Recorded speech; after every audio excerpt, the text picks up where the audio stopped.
There's lots of things we planned to see on our Alaska cruise, but one thing that we didn't plan to end up in the news. Stay tuned for details.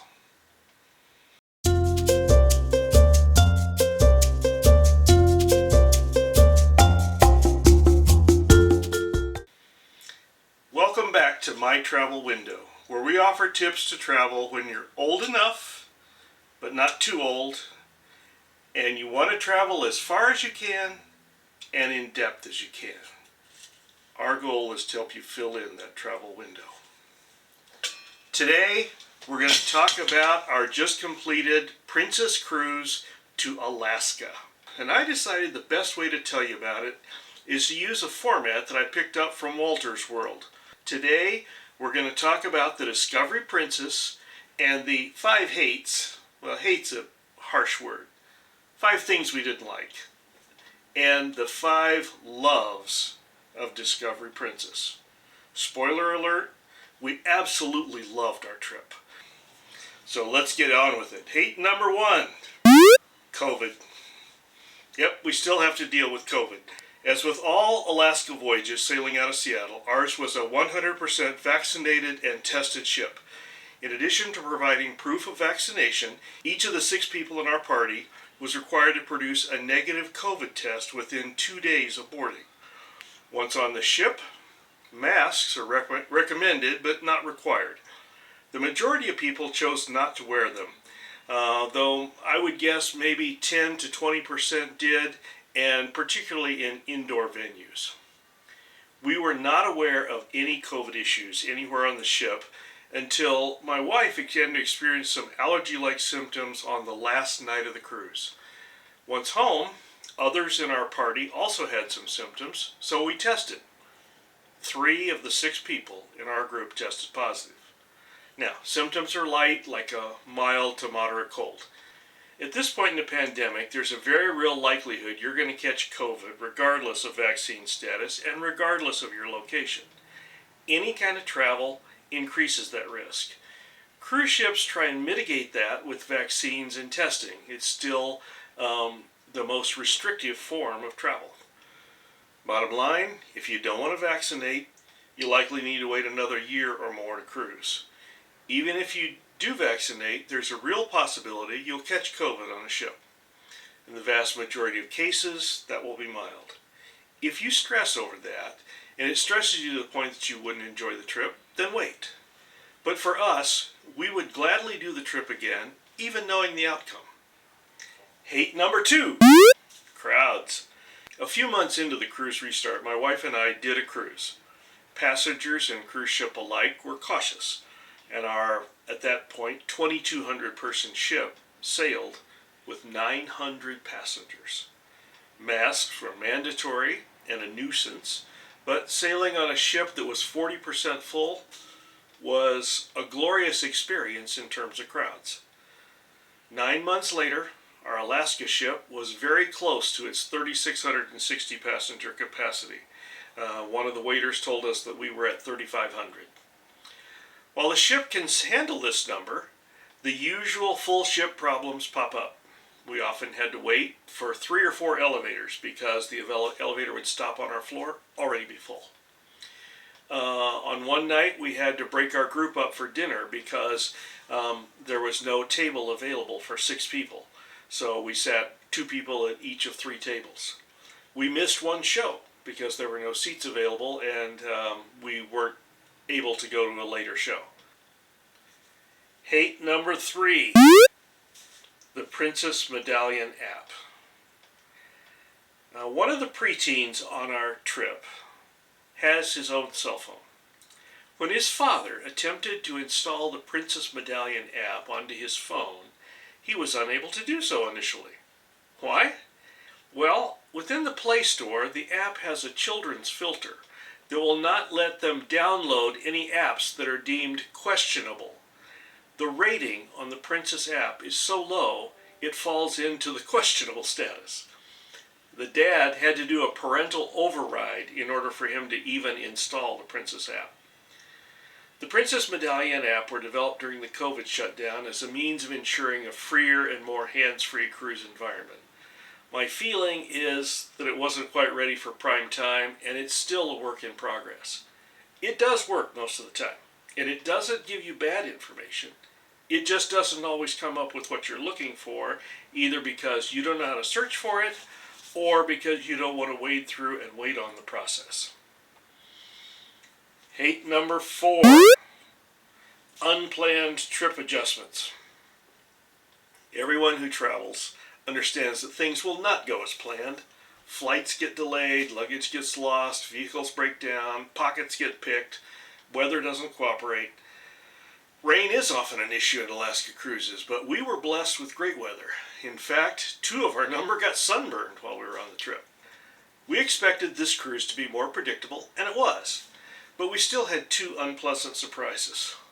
On the 3rd full day of the trip, we were to do a scenic cruise of Endicott Arm to watch the calving glaciers. But apparently, the glaciers had been doing too much of that. So the entrance to the fjord had too many icebergs in the water. The captain was forced to abandon that portion of the trip, and we continued on to Juneau instead.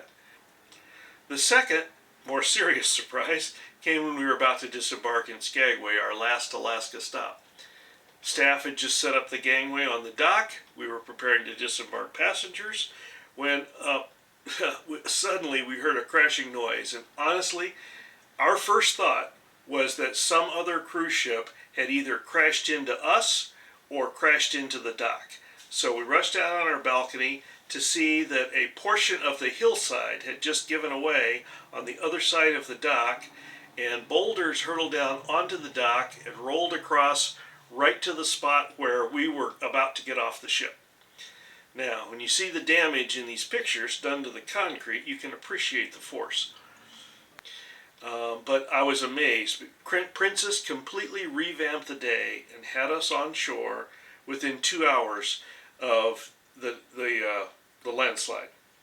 And they extended the all-aboard time by an hour in the meeting, so we actually missed very little of our shore time. And this is the incident I referred to in the beginning poem. Within a few hours after this happened, news of the slide flooded the internet, and it was very exciting. It was a serious situation, but the news reports made it seem much grander than where we were. So we wound up seeing something different than we expected, but we have a great story to share in its place. Last one, hate number 5, one itinerary detail. If you follow Alaska cruising in any detail, you're aware of the Passenger Vessel Services Act. It's a 150-year-old act that says, bottom line, if any foreign flagged cruise starts and ends in the USA, it has to have at least one stop in a foreign port. That means any ship that's going from Seattle back to Seattle has to make at least one stop in Canada. Princess, like every other ship, fulfills that obligation.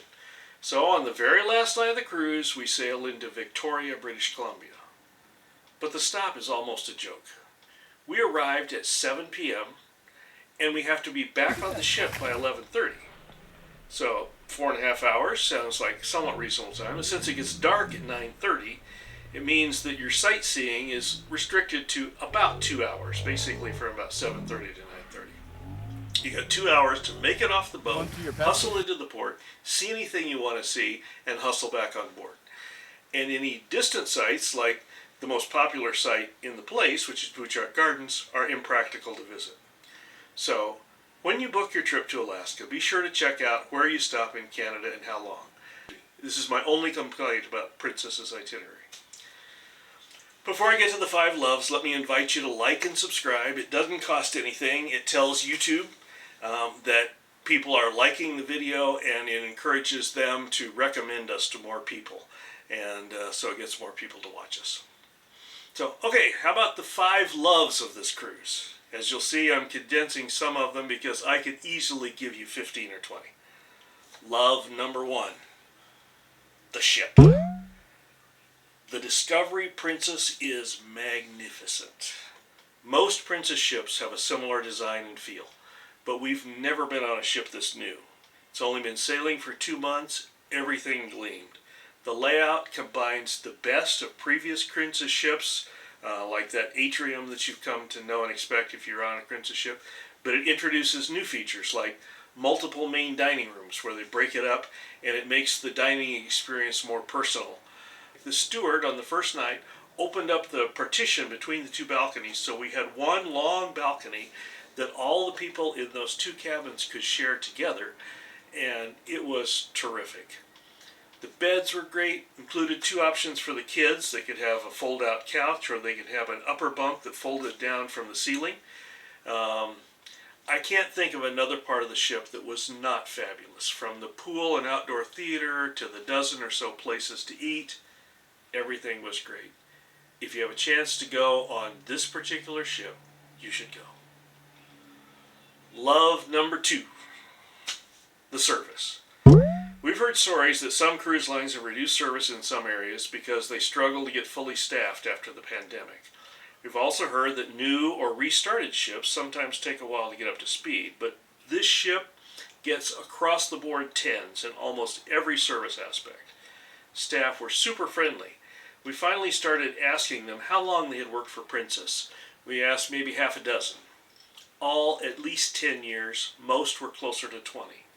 And that level of experience shows. Stewards, wait staff, maintenance people, all were awesome. And as a bonus, the captain and head chef turned out to be quite the showman as well. If you get a chance to attend a Meet the Captain question and answer session, or you get a chance to see the chef do a cooking demo, do it. You won't regret it. They are funny and entertaining and instructive. Love number 3, the Princess Medallion. Wait. Didn't I say the Medallion app was one of my hates? Yes, I did. But the Medallion itself is a marvel. It's used to get on and off the ship instantly. Basically, you wear it around your neck, and you just touch it to the device as you're getting off the ship, and it logs you instantly on or off. When you get to your door of your stateroom, it senses you're in the area. It unlocks the door ahead of you and locks it behind you. Whenever you approach a waiter or a place like to order coffee, before you approach, you walk up and they say, "Hello, Kenneth," because they know who you are and they know what drink package you have. You can touch it to maps on a dozen places on the ship, and it will show you where other members of your party are and how you get to them. If the app ever works as well as the Medallion itself and the Medallion's connection to the ship, the experience will go to a whole new level. Love number 4, the food. We've been on 4 different cruise lines. In my opinion, none of the other does food better than Princess. There are others that can maybe match it, but no one does it better, and this was no exception. We expected to eat most of our meals at the buffet because we thought the younger members of our group would prefer that. But to our amazement, they were eager to go to the main dining room. We didn't eat any specialty restaurant because frankly we were blown away by the prepaid venues aboard ship and didn't need to. But in addition to the buffet and main dining rooms, there's an authentic free pizza place called Gigi's that's great. The 24-hour specialty coffee place, the fresh gelato stands are excellent. The food around the pool was more fast food-like, pizza, hamburgers, and it wasn't to my taste, but the youngsters loved it. Love number 5, the scenery, and particularly our one fantastic excursion. My wife and I have been on whale watching expeditions twice before. First time, no whales, ship broke down. Second time, no whales, and half the ship got seasick. So we had low expectations. But this is what we saw this time. Whale after whale after whale we followed, watched them breaching, watched them feeding. Just a fabulously awesome excursion and an end of a fantastic trip. So there it is. There you have it. My 5 hates and 5 loves. You need to go. So what do you want me to do next? I'm open to ideas. Until then, smooth sailing.